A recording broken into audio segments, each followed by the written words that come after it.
Siku moja mdosi wangu aliamuka mbele yangu. Alipoamuka mbele yangu akaamua kuje aniamshe. Aliponiamsha akaniuliza, kati yangu na wewe ni nani ameajiri mwingine? Na saa hiyo ni saa 9 asubuhi bana. Baridi inagonga kugonga.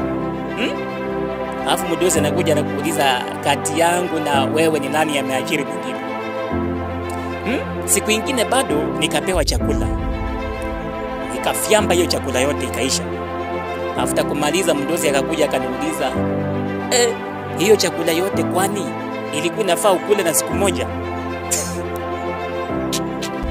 Na saa hiyo ni mimi nikuona nimepewa chakula ya kuonjeshwa bwana. Alafu naulizwa kama hiyo chakula nilikuwa nafaa nikule na siku moja.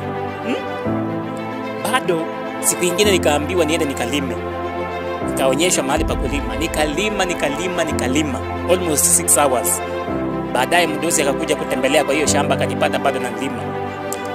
Akaniuliza, kutoka ile saa hapa ndipo umelima peke yake ama jembe ndio ilikuwa imeharibika? Na saa hiyo ni kuchoka, umechoka juu ya kulima bana. Umelima yako yote. Alafu naulizwa kama ni jembe ilikuwa imeharibika bana.